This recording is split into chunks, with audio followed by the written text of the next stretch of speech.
નમસ્તે વિદ્યાર્થી મિત્રો, આજે વાત કરીશું ધોરણ 8 પ્રથમ સત્રના કાવ્ય નંબર 6 ધૂળીએ માર્ગનું સંપૂર્ણ નવી આવેલી સ્વાધ્યાયન પોથી પ્રમાણે સોલ્યુશન મેળવીશું। એ પહેલાં ચેનલની અંદર પ્રથમ વખત આવ્યા છો અને આ પ્રકારે તમામ ધોરણના સોલ્યુશન મેળવવા માંગો છો તો ચેનલને ખાસ સબસ્ક્રાઈબ કરી દેવી। વિડીયો પસંદ આવે તો લાઈક કરવાનું ભૂલશો નહીં। પ્રશ્ન નંબર 1, નીચેના મુદ્દાઓના આધારે વાર્તા લખી તેને યોગ્ય શીર્ષક આપો। તો હવે આપણે મિત્રો અહીં અલગ અલગ જે છે તે મુદ્દા આપ્યા છે અને તે પ્રમાણે એક વાર્તા બનાવીશું। જનકપુરનું નામનું એક ગામ હતું। આ ગામમાં એક ચોર રહેતો હતો। એક દિવસ આ ચોરના ઘરે ભિક્ષા માગવા માટે એક સાધુ પધાર્યા। ભિક્ષા લીધા બાદ સાધુએ ચોરને ઉપદેશ આપ્યો અને સાધુના ઉપદેશથી ચોરે સાચું બોલવાનું વ્રત લીધું। એક દિવસ ચોર રાજાના મહેલમાં ચોરી કરવા ગયો। મહેલના દરવાજે પ્રધાનનો મેળાપ થયો। પ્રધાને ચોરી કરવાથી જે માલમત્તા મળે તેનાથી અડધો ભાગ આપવાની વાત કરી, પરંતુ ચોરી કરવા જતાં એ પકડાઈ જાય છે। રાજા ચોરને 200 કોરડા મારવાની સજા આપે છે। જ્યારે ચોર કહે છે કે 100 કોરડા તમારા પ્રધાનને પણ મારજો, કારણ કે તેને પણ ચોરીના ધનમાં અડધો ભાગ જોઈતો હતો। રાજાએ બધી વાત સાંભળી ચોરને સાચું બોલવાના કારણે મુક્ત કર્યો અને 200 કોરડાની સજા પ્રધાનને થઈ। બુદ્ધ, આપણે હંમેશા સત્ય બોલવું જોઈએ। પ્રશ્ન નંબર 2, પંક્તિ ઉપરથી ઉદાહરણ પ્રમાણે વાક્ય બનાવીને લખો। કોણે કીધું ગરીબ છીએ, કોણે કીધું રાંક? વાક્ય શું બનશે? આપણે ગરીબ કે રાંક છીએ એવું કોણ કહે છે? કા ભૂલી જા મન રે ભોળા આપણા જુદા આંખ। હે ભોળા મન, જિંદગી વિશેની સૌની સમજ જુદી જુદી હોય છે, એ તો કેમ ભૂલી જાય છે? ખુલ્લા ખેતર અડખે પડખે માથે લીલો આબ।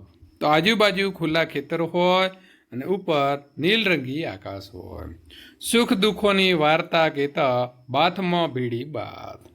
સાત્વિક જીવન જીવતા લોકોના સાથે મળી જાય તો પ્રેમથી ભેટીને આપણે સુખ દુઃખની વાતો કરીએ। ઉપરવાળી બેંક બેઠી છે આપણી માલામાલ, તો ઉપરવાળા પરમેશ્વરની બેંક સમૃદ્ધ છે। પ્રશ્ન નંબર 3, જુદા જુદા જીવન મૂલ્યો સૂચવતી કહેવતો શોધીને લખો। સંતોષી નર સદા સુખી, ન બોલવામાં નવગુણ, પાણી પહેલાં પાળ બાંધવી, પારકીમાં જ કાન વિધે, મીઠા ઝાડના મૂળ ન ખવાય, અકલ ઉધાર ન મળે।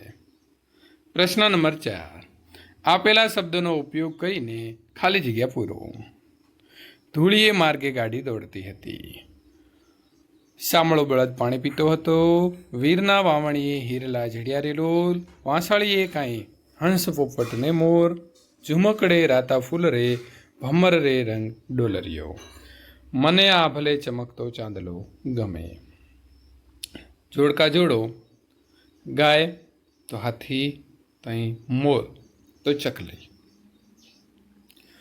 ઘોડો તો તબેલો, તો વહાણ તો ગોદી, કોયલ તો ટહુકો, તો ગુલાબ શું આપે? ફૂલ અથવા સુગંધ, ઘોડો તો ગધેડો, તો વાઘ તો બિલાડી,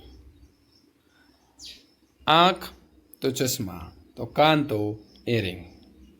પ્રશ્ન નંબર 6, તમારા વિસ્તારમાં બોલાતા તળપદા છોકરા વડીલો શિક્ષકો પાસેથી જાણીને તે શબ્દો અને તેનો અર્થ લખો।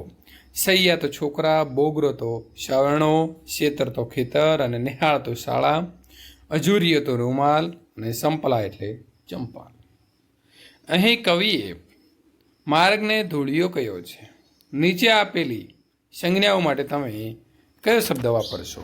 વરસાદ, ધોધમાર વરસાદ, બળદ તો હળિયો બળદ, કપડાં તો રેશમી કપડાં, પાટિયું તો કાળું પાટિયું, વડલો તો મીઠો વડલો, ખેતર તો હરિયાળું, ગામડું તો કેવું છે? રૂપાળું, કૂતરી તો કાળી અને દૂધ તો ધોળું। મિત્રો, આગળનો પાઠ નંબર 7 દેશભક્ત શેઠ જગડુસાનું સોલ્યુશન મેળવવા માટે અહીં આપેલી એન્ડ સ્ક્રીન ઉપર ક્લિક કરી અને મેળવી શકો છો। વિડીયો ગમતો હોય તો લાઈક કરી તમારા મિત્રો સુધી શેર કરવાનું ભૂલશો નહીં।